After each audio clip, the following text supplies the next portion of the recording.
glory, hallelujah, amen. Dog food. 1 Kings chapter 14, verse 11. Anyone belonging to Jeroboam who dies in the city, the dogs will eat, and he who dies in the field, the birds of the heavens will eat, for the Lord has spoken it.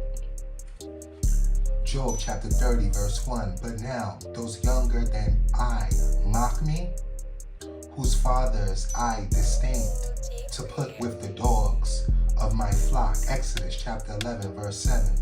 But against any of the sons of Israel a dog will not even bark, whether against man or beast, that you may understand how the Lord makes distinction between Egypt and Israel.